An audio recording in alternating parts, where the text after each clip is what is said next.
Okay, Boxing Fanatics, welcome to the second episode of the Boxing Fanatics podcast. Today, I'm delighted to be joined by staff writer at Boxing News Magazine, Mr. Oscar Pick. Oscar, I think it's only right we start off with arguably the biggest news of the week, which is that Chris Eubank Jr. Versus Conor Benn is confirmed for April in London, almost 3 years after it was originally agreed before Benn failed that drugs test. What are your initial thoughts of this announcement? Well, immediately, obviously, I think we've all been expecting it, and now it's just, it's finally been announced. I think throughout this whole time, it's not really sat too well with me, like it hasn't with most people. I think, even with the whole Conor Benn situation, there's not really been a conclusive ending to it. I think you also had that situation with the National Anti-Doping Panel where they lifted his ban, which was obviously imposed by UCAD. And I think ultimately UCAD decided not to appeal that, but it seemed to me that it was maybe, financial constraints that sort of inspired that decision. Obviously, to this day, Conor Benn still hasn't provided any evidence as to why he is a clean athlete. I think obviously he tested positive for those, I think it was two performance enhancing drugs he tested positive for back in 2022. And still, we're really none the wiser as to how he's a clean athlete and what evidence he's actually provided to suggest that he's a clean athlete. Obviously, you're going to expect there's going to be plenty of VADA testing for this, as there should be, but in my opinion, that's sort of just papering over the cracks. Really, I think that the damage has already been done, and yeah, again, it just doesn't really sit that well with me, but it's going to happen. So. Yeah, no, I get what you're saying 100%. I think you made a great point. I think the whole way it's been handled has been awful, really. There's been no real conclusion. We don't really understand why he failed the test or we don't know what went on really. But what we do know is that they've been pushing for this fight for the past 2 years. If For me, I feel like this fight has been a very forced. I'm kind of like you. It doesn't sit too well for me. I think this fight is very good for the casual audience because they're gonna see, Eubank Senior's son fighting Benn's son. So it's kind of cool in that regard. It's kind of a bit of a novelty. But for me, I would have much preferred either fighter to go the kind of their own direction. I think it's a huge shame Chris Eubank Jr. is not fighting for a world title at middleweight. I feel like he had a good opportunity to fight Arislandi Lara, which I think is a winnable fight. I don't think it's impossible for him to beat Lara, and then he could win a legitimate world title belt. Obviously, he fought for the IBO all those years ago. The IBO is not really recognized as a world title belt. As for Conor Benn, he could go and fight. He could go and fight Marius Barrios for the WBC title. So for me, it has felt very forced. And then it's true when you actually add to that the whole drama with the initial drugs test, it's actually not a great look for boxing. Do you agree? In your opinion, do you think, I guess, pushing the drug test aside, do you feel like this is the best route for both fighter? I think, yeah, financially it's the best route. It's the one that sort of makes sense, from a profile perspective and in that regard certainly. But I think, yeah, you're absolutely right. If Conor Benn was to fight Mario Barrios, then that would have been, a world title opportunity. And ultimately, what are you in the sport for? It's to chase, the accolades and the titles that come with it. I mean, it still does amaze me that Conor Benn's ranked, I think it's number two with the WBC, which, as you say, put the drug test and the whole saga to one side. Like, what has Conor Benn actually done to deserve that ranking? Because he hasn't really beaten any sort of world level guys. Even, before this whole situation unfolded, he wasn't really at that level. And he's still not really, he's still not proven that he's a world level fighter. I mean, at least Chris Eubank Jr. has been in there with, some elite level guys. Obviously, he's fallen short at the top level. Um, but as you mentioned, the Erislandi Lara fight seemed like it was on the table, and with the age that Erislandi Lara is at the minute, that's potentially a winnable fight. So yeah, I mean, it's a fight that does make sense. As you say, for the casuals, it's a sellable fight, it's a marketable fight, but I don't think the matchup, yeah, on paper is particularly great in the sense that, you've got a career welterweight moving up to 160 pounds, and then we're hearing there could be a 170 pound rehydration clause, which obviously constricts Eubank Jr. a little bit. Although I don't think he's one of these guys, one of these middleweights that kind of balloons up after the weigh-in because he's quite a sort of natural middleweight. But yeah, I think just in general, I can't quite even work out how this fight's gonna unfold just because we haven't really, as, as I said, we don't really know Conor Benn's level. And even aside from that, I think the weight issue just kind of chucks another spanner in the works where it just seems like a bit of a messy matchup, really. Yeah, so such a good point about Conor Benn is true. He hasn't really fought anyone of note. I mean, obviously he fought Chris Algieri past, I think fair to say a pasty Chris Algieri. He fought Van Heerden, but yeah, then they're not two of the top guys at welterweight, definitely. So yeah, that's a great point. I think yeah, it's going to be really interesting because we actually don't know what level he's at. And you're right, Chris Eubank Jr., even though he has fallen short a few times, I think most people would agree that he is probably a top 10 middleweight. I think that was a good win against Liam Smith. He avenged that win well. And yeah, I mean the rehydration clause, that as well is really not a good look. I think there is kind of research to suggest that, with kind of dehydration that actually can make the impact worse from punches. Something with the brain and the fluid in the brain, other it basically causes more damage. So again, that's not a good look. Chris Eubank Senior has been very against the fight the whole time. He's actually got a YouTube channel now, and he's been saying on there he really doesn't want the fight to happen. That he's kind of implying that he's going to block it. So overall, just not a really good look.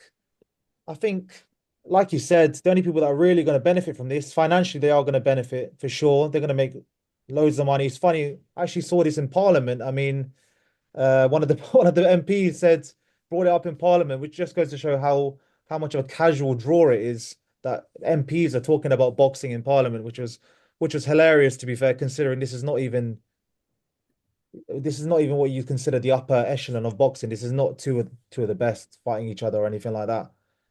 But I guess it is what it is. I It's thought, I did find it funny how, like boxing rarely gets brought up in Parliament or any sort of political conversations, but the one time that it does, it's to do with Conor Benn Eubank Jr. And I did see that clip. I thought it was just a little bit of a strange, it didn't really make much sense it being brought up, but yeah, as you say, it just shows like that there is actually a lot of interest in this fight. Obviously, from a hardcore perspective, it's not particularly interesting. We all know the story behind it. But yeah, I mean, it's quite funny because, as you say, like all we've actually seen this week is news about the fight. I mean, Eddie Hearn's obviously every time he gets interviewed, it's just non-stop sort of hyperbole about Eubank Ben. But I do think the fact that their dads aren't really involved in the build-up is, you know, I think the whole story behind the first fight was obviously that they're the two sons of two British boxing legends, and now with Eubank Senior and Nigel Benn not being involved. I'm wondering if that's, it's still a big fight, but if that takes away some of the shine from this matchup. yeah, it's another good point. I think everyone wants like, Chris Eubank Senior in one corner and Nigel Benn in the other corner, kind of coaching their sons during the fight. But it's true I haven't seen anything to suggest that they're going to be that involved. I think Nigel Benn, I can imagine, will be more involved. I think Eubank Senior and Chris Eubank Jr. They haven't, from what I understand, they haven't resolved their differences yet. And I wouldn't even be surprised if Chris Eubank Senior tries to stop this from happening somehow. So let's see what happens. I think overall, like we've been saying, this is great for the casual audience, but for hardcore boxing fans like yourself and I, we're not crazy. We'll watch it, but we're not crazy about it. It's fair to say. Let's move on. Probably the second probably biggest topic of the week, which is probably Tyson Fury announcing his, well, quote unquote retirement on the back of another loss to Alexander Usyk. What were your initial thoughts when you heard Tyson Fury was retiring again? Well, I think it's the fourth time that he's announced his retirement, and yeah, I mean, you got to take anything that Tyson Fury says with a pinch of salt. I think we've seen over the years, kind of depends on what mood he's in at the time, and then sometimes he does a massive U-turn, and next thing you know, we're seeing a Joshua fight happening. But yeah, from that clip, I was a bit confused by that statement at the end where he was like, Dick Turpin wore a mask. I think everyone's got their own interpretation of that. I mean, I don't really know what to think of it, but whether that kind of suggests that his business is not yet done in boxing or something along those lines, maybe. But yeah, I mean, it wouldn't surprise me at all if we saw Tyson Fury back in the ring, like maybe even this year. So yeah. Yeah, yeah, definitely. We've definitely heard it before. As for the Dick Turpin, I actually looked that up, and it actually relates to being robbed. Believe it or not, it's kind of an old saying apparently, where you would say, "Oh, at least Dick Turpin wore a mask." So it's relating to his two losses to Alexander Usyk, where he's basically implying that he was robbed in both fights. In my opinion, I feel like Alexander Usyk was the conclusive winner in both fights. I know some people see it a bit differently. Some people think it was a bit closer, a bit closer than that. That's my opinion. But yeah, the Dick Turpin reference is basically to him being, yeah, him being supposedly being robbed. Do you think? I guess I guess it's fair to say the problem, well, not the problem, the shame of Tyson Fury retiring is that we won't hypothetically, we won't see him fight AJ, Anthony Joshua. Do you think that would still be a massive shame if we didn't see that fight, AJ Fury?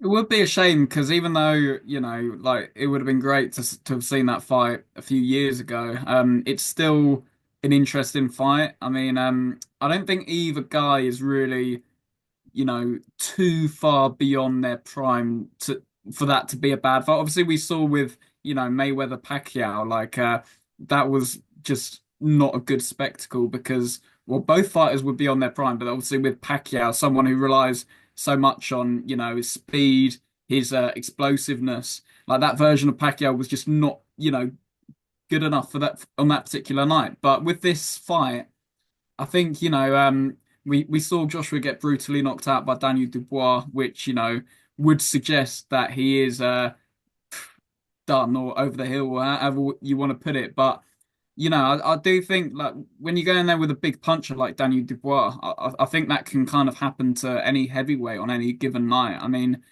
it wouldn't surprise me if, regardless of who he's in with next, Joshua put on a good performance, and then next thing you know, everyone's kind of back on the hype train. I don't think they've got much left. Obviously, they're both sort of creeping into their late 30s now, but I think they're just not yet in that sort of father time zone where their kind of physical advantages are compromised in that sense. So it would be a shame if that fight didn't get made, but at the same time, it should have happened a good few years earlier. 100%. Yes, it's we see this so much in boxing. Like you said, the Mayweather Pacquiao that took years to make. Another one that springs to mind is definitely Kell Brook Amir Khan. That's another British, a big British fight that should have happened years ago. Probably happened past their prime, but in fairness, we were all excited to see that, and it was a fairly good, fairly decent spectacle in the end.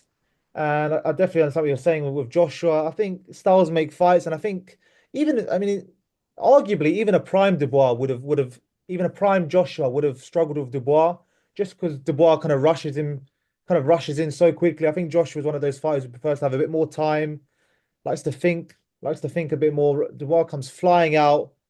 Um, so yeah, and as for Fury, I don't think even though he lost to Usyk, I don't think he actually performed badly, to be honest. I thought he actually performed pretty well. I thought there were no signs to suggest that he was kind of past it or anything like that. Obviously, in the first fight, he was badly hurt, but he was caught really, really flush. In the second fight, he wasn't. I don't think his punch resistance is completely gone, Fury. So, I think Fury definitely has something left. I think based on his fights with Usyk, I don't think he's done at the highest level by any means. Joshua, I guess it remains to be seen.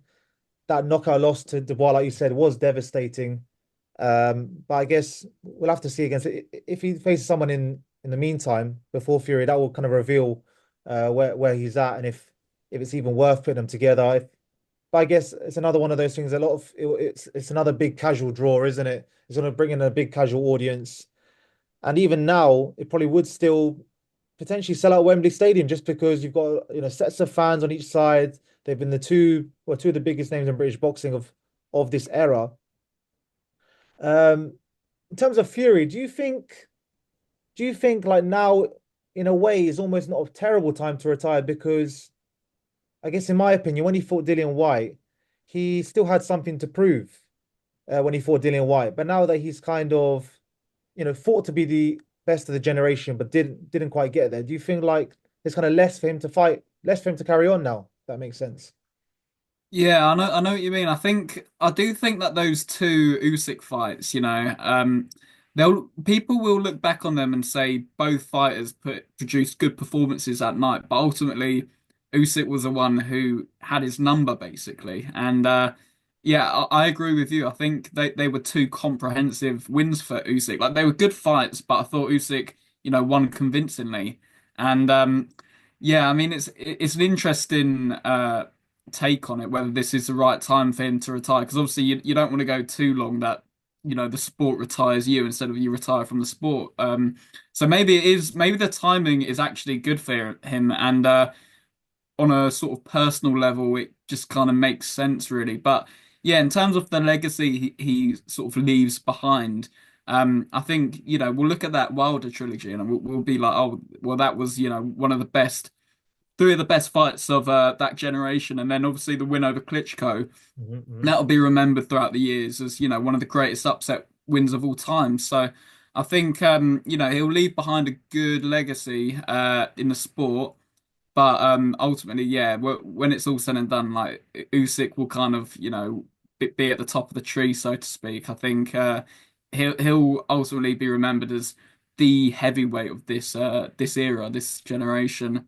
And Fury's always said he's always said, I want to be the greatest heavyweight of my era, but I don't think you can't really say that now. He's lost to Usyk twice, and although he is a great heavyweight, there's that Ukrainian who's just a little bit special. So Mm. yeah. Yeah, yeah, 100%. Yeah, I think most would agree he's definitely not the best heavyweight of this generation after those losses. In fairness to Fury, I think we as boxing fans we will always remember that win over Klitschko because I think during that time the heavyweight division was in quite a dark place. Klitschko was dominating. There was no real contenders. I think we actually forget how good this era of heavyweight boxing has been. Joshua Parker, all these names, and I'm even excited about the next generation. So Fury will always have that win over Klitschko. I mean, that will always be a massive win. And like you said, the Wilder trilogy, yeah, that's got to be I think one of the best trilogies of all time. Definitely incredibly entertaining. So Fury, I mean, if he this basically, in my opinion, if he decides to retire, okay, he's not gonna retire as the best heavyweight of this generation, but he's definitely, yeah, how to say, he's definitely got a lot to be proud of. He's definitely done a lot. He's definitely done a lot in the sport, basically.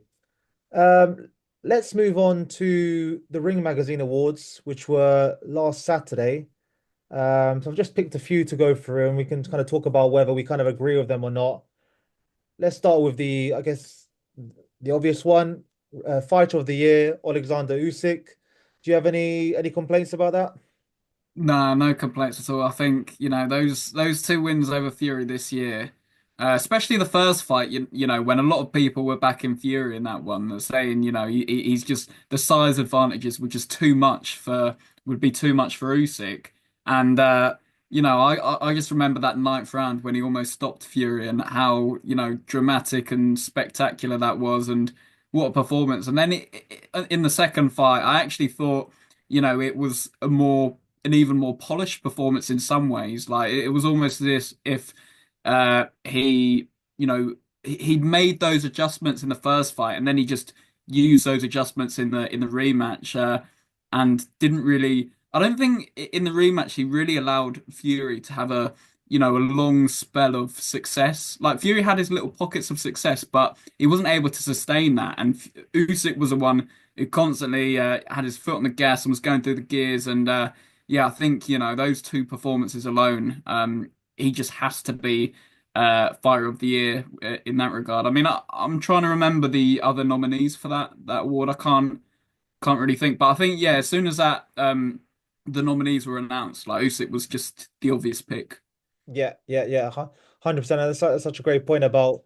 I think in the first fight, those middle rounds he had those middle rounds Fury, didn't he? Where he was landing those uppercuts and those body shots. And it's fair to say in the first fight he won those rounds big. Like there was no debating. Those were his rounds in the first fight. And then in the second fight, you're right. I mean, Usyk, he was never really. I mean, he wasn't hurt in the stunt in the first fight, but I guess from in the second half of the fight, it was kind of plain sailing in some ways. I mean, that's what the judges for anyway. None of the judges, I think, all three judges, yeah, didn't really give Fury a round after round six, round seven. Yeah, they all had So it 116, 112, and I actually scored it the same, to be fair. I think obviously a few rounds had a few rounds differently, but yeah, no, I remember watching that and almost thinking Fury, like he needs to do something in the second half of the fight, because I thought Usyk banked a lot of those early rounds, and as I say, it was just a very complete, just polished performance, really. yeah, yeah, yeah. Apart from fight of the year, we also had fight of the year. Kolmatov versus Ford. Ford winning a very, very, very late stoppage there. Yeah, what do you think about that one? I thought it was a really good fight. I mean, I think it happened quite early on in the year, and obviously with that round, it was so dramatic. I think that's what stuck in a lot of people's memories. But even before that, it was a good, compelling fight, good back and forth action. It wouldn't have been my pick for fight of the year. I would have gone with probably the first Usyk Fury fight. I mean, I thought that had everything really. It had the drama in the ninth round. It had the elite high level action from both fighters. Obviously, as you say, Fury had a lot of success in that first fight, especially early on. And then you saw that huge momentum shift where in the middle to late rounds, Usyk started to take over, and it kind of made it a more exciting Mhm. spectacle in that sense. And then obviously, Beterbiev Bivol was a great, just high level matchup again. Like there was no sort of dramatic moments, but throughout those whole 12 rounds, like it was just I don't know, it was just a boxing purists fight Yeah, where you get yeah. two technicians in there. Obviously, Paterbi is known for his power, but he's got very underrated boxing IQ. And then Bivol, obviously, he's a technical genius in a lot of ways, and I thought he showed incredible just endurance and like mental stamina almost to keep up with Paterbi. I mean, he really impressed me in that. So them two probably would have been my picks for fights of the year, to be honest. So you also had Bohachuk Ortiz, which was a really Oh good yeah, fight as well. yeah, yeah, yeah, yeah, Um, yeah. but yeah, I wouldn't have given it to Ford Kolmatov, to be honest. Obviously, it was a good dramatic fight, but yeah, it would have been probably one of the other two for me. No, that's a fair point. I think, like you said, the Kolmatov Ford fight. I think it was just that drama at the end, which made it so. I mean, that could have been because of all the drama. That from what I remember, the knock. I mean, it was a stoppage. But I guess when you take into account how late the stoppage was, that could have been knockout of the year in a kind of roundabout way, if that makes sense. But I understand what you're saying about definitely. Beterbiev Bivol was, I think, one for the hardcore boxing fans. Definitely, that was just too. When you watch that fight, you were just in my mind, I was thinking, wow, this is a fight between literally two of the best fighters in the world. And this is what it looks like. This is literally, and you can say the same for Usyk and Fury as well, to be fair. But Turvin and Bivol, I think even more so, it was just there was so much skill on show in that fight. And there was so much on the line as well, obviously undisputed light heavyweight. And yeah, both top level guys. So I agree with I think I would have gone for Beterbiev of Bivol to be fair. And with Ford, actually thought his fight with Nick Ball was pretty good as well, to be fair. Mm, But it I just love that didn't fight. yeah, really, really good fight. But I guess it just didn't have the drama of it. I don't think there was any knockdowns in that fight. So if there was a few knockdowns, maybe that would have kind of made it more of a nominee. But no, definitely no, definitely know what you're saying there. We also had let's talk about prospect of the year, Moses Atalma. It's fair to say, he's been killing it. Only 20 years old. Looks like the real deal. Still has a chance to beat Mike Tyson's record. I think it's hard to argue that he's not prospect of the year, but yeah, what did you make of his awards? Yeah, no, he was definitely prospect of the year for me. I think. that performance against Dempsey McKean was just sort of the icing on the cake, really. Like, before that, obviously everyone kind of was quite high on the Marius Wack performance because Marius Wack's someone that doesn't really get stopped too often. I think he's only maybe been stopped once or twice before Itama. And he went through him like a hot knife through butter. But yeah, with that Dempsey McKean performance, yeah, that was just so explosive. Just and I think his technical ability is quite underrated as well. Like obviously he's a southpaw and he doesn't necessarily fight the conventional way you'd expect a heavyweight, to approach a fight. Typically, he's sort of, he's got nice in and out movement. He's got quick feet. He steps into range with so much sort of tenacity and aggression, and it's so difficult to defend against that. I think he's quite awkward to predict in that sense because he's coming in at different sort of angles and stuff, and obviously he's got devastating power. He's got all this athleticism as well, and he's definitely one for the future. I think I don't know if he'll beat Mike Tyson's record, but I'm expecting him to win a world title in double quick time. Yeah, definitely, especially with the kind of the changing of the guard a little bit. I think we have to imagine that Usyk, Fury, Joshua don't have too much time left. So I would not be surprised to see him take over at all. And like you said, really amazing to watch, really, really quick. I mean, he almost doesn't fight like a heavyweight. He's so explosive. His move, he's so fluid. He's just so fluid. The way he lets his shots go from that southpaw stance as well.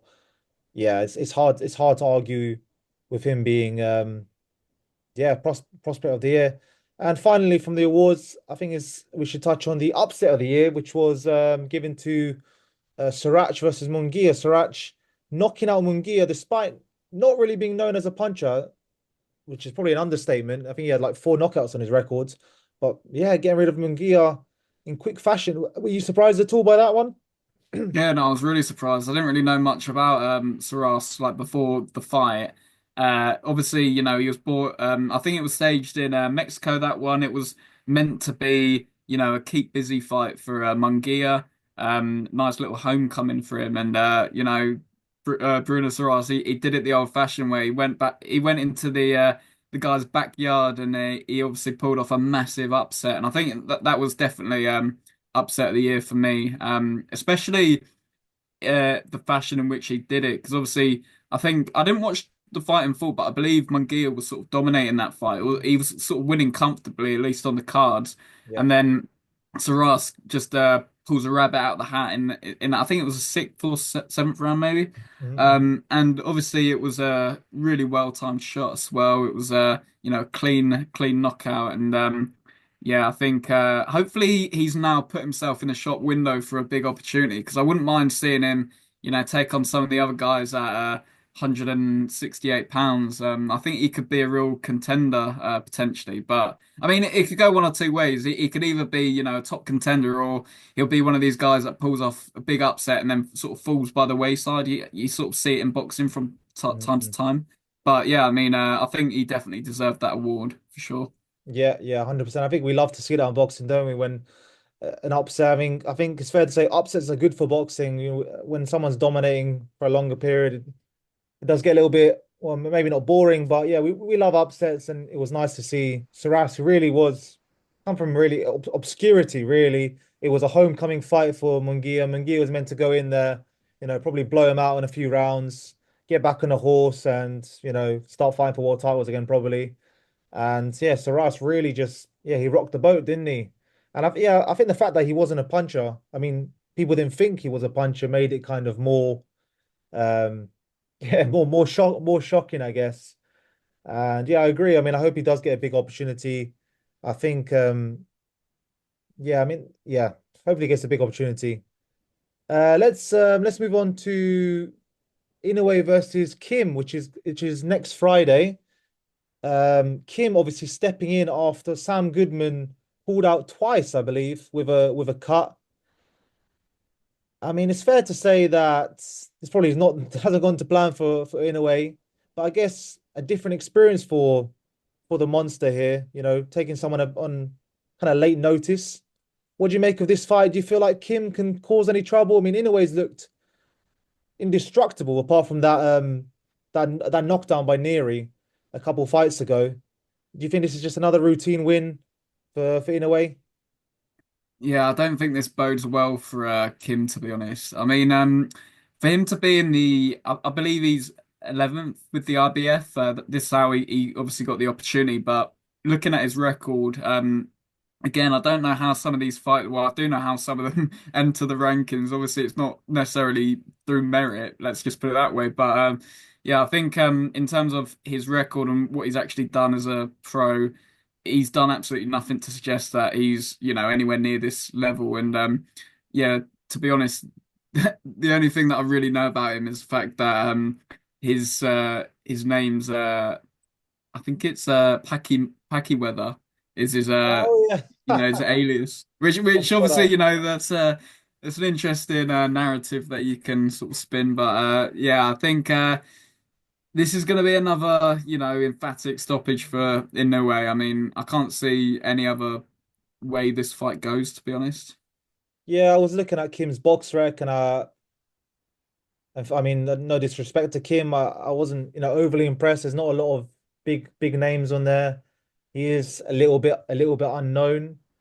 I guess this is, a bit of an East Asian showdown in some ways. I think Kim is from South Korea, obviously, is Japanese, so there's that element to it. But I think, in a way, he's so good that he's not going to be troubled by someone who's kind of plucked out of obscurity. He's probably going to be against someone who, when he moves up in weight, most likely. Or we hear Eddie Hearn talking about Akhmadaliev a lot, that he's the one to maybe giving away some issues. Do you think there's anyone else at that weight that can give away some issues, or do you think he just needs to move up again to have a real challenge? Well, that's the thing. I don't think there's anyone else at that weight. I think, the Akmadaliya fight, it's not a bad matchup, but I do see Inoue winning that fairly, comfortably. Um, I think, with Inoue, you don't want to make the mistake of, like Lomachenko almost did, where he moved up to lightweight and he was so undersized against the likes of Lopez and Haney. Mm, Obviously, that's not the only reason he lost those fights, but that's obviously a big reason. I think that's a big factor in those defeats. Yeah, he doesn't want to make that mistake and potentially. I don't see him tarnishing his legacy, but he wants to leave a good mark on the sport where he's widely regarded as one of the greatest of this era, which I think he definitely will be.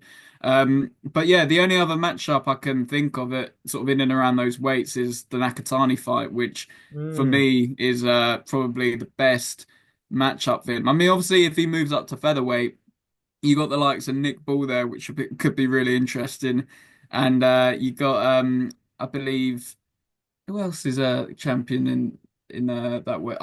Brandon Figueroa, who's fighting. Oh yeah, So he's obviously fighting Stephen Fulton, is it Stephen Fulton? Fulton. Yeah, Yeah, he's fighting yeah, yeah, Fulton in a rematch, and if he wins that, then that could be an interesting fight for Inoue because obviously Figueroa is like this 5'9" or 5'8" yeah, yeah, yeah. featherweight. He's a big guy for the weight, so they could be interesting matchups. But for me, yeah, the one that I really want to see is Inoue against Nakatani, just because Nakatani, he's he's the only one I think who could compete with Inoue on a technical standpoint, really. Obviously, down at bantamweight, he's been knocking over a lot of these guys, and I think the way he sort of puts his shots together and how well he fights at long range, he knows how to keep a fight long.